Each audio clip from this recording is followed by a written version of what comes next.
Menteri, dua hal lah, Datuk Menteri. Nombor satu, mengenai interpretasi parent. Itu salah taksir bila menggunakan kes Subhasa ni kerana ia telah ditolak pandangan kes tersebut. Saya sendiri telah memberitahu melalui media bahawa parent mengikut artikel 12 bukan dibaca singularly, perlu dibaca sebagai plural. Itu adalah interpretasi dan berapa kes di negara ini. Dan kes yang dirujuk oleh Yang Berhormat dengan rendah diri saya nak katakan adalah tidak terpakai.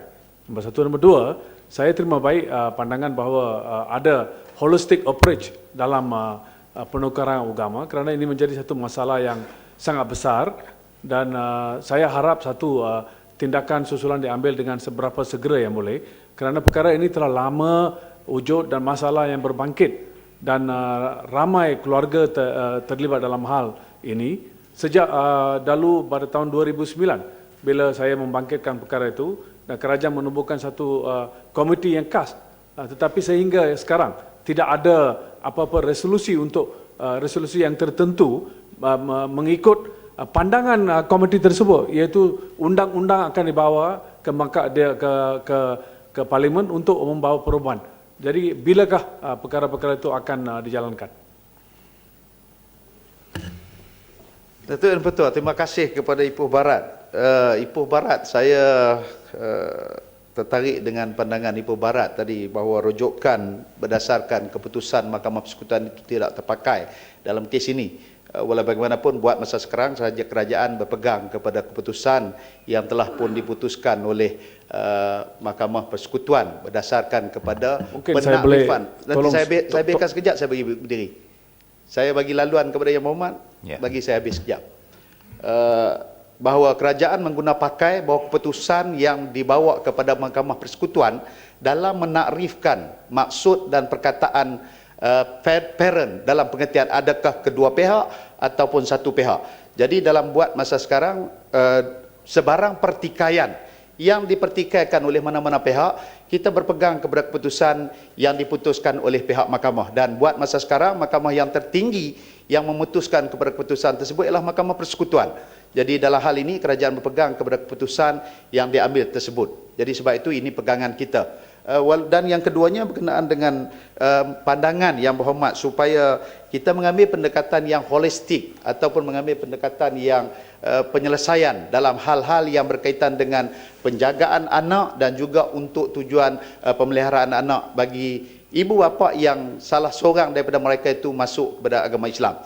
Jadi sebagaimana saya jelaskan awal tadi bahawa mereka pertimbangan yang paling tinggi ialah berdasarkan kepada kebajikan, kepentingan anak-anak tersebut, bukan salah seorang daripada ibu dan bapa mereka. Jadi mahkamah memutuskan berdasarkan kepada itu. Namun walau bagaimanapun, sebagaimana yang Berhormat sedia maklum bahawa untuk pendekatan holistik ini, saya balikkan kepada tadi bahawa peruntukan yang ada dalam peruntukan soal penjagaan anak-anak dan juga termasuk kepada conversion, termasuk hal yang berada di bawah kuasa negeri masing-masing.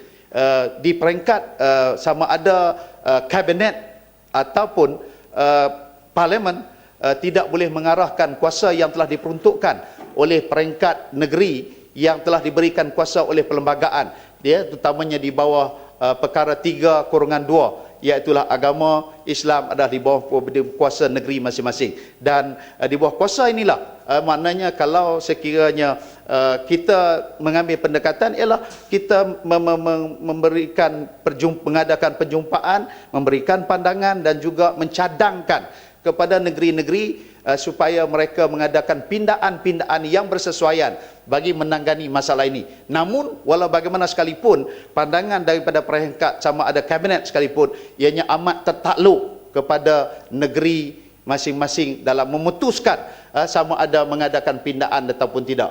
Namun bagaimana sekalipun, sebagaimana saya sebutkan, bahawa kita sedang mengusahakan dari sekarang ini sampailah sekarang supaya pihak negeri mengambil langkah untuk tujuan sama ada mencari penyelesaian yang terbaik kepada kes dan juga hal yang berkaitan perkara ini. Terima kasih. Terima kasih Datuk Menteri, terima kasih Datuk Yang Bertuah. Saya ingin mengingatkan Yang Berhormat Menteri tahun dulu 2013 ada satu rang undang-undang yang dibawa ke Dewan Rakyat, tetapi telah ditarik balik oleh kementerian kerana reaksi masyarakat adalah pandangan dan interpretasi parent to parents adalah parent dan S tu adalah perbezaan kerana dari bila kita mula Federal Constitution pada tahun 57, makna parent itu adalah plural bukan singular, dan kes yang disebut tu perlu dianalisa, dan kes-kes yang sedia ada yang telah in detail telah di mana parent tu dikatakan bukan singular but plural. Itu nombor satu. Nombor dua, Dato' Yang Betul, Yang Berhormat Menteri, kita dah lebih kurang 7 tahun perkara ini telah dibangkitkan. No political will, no seriousness.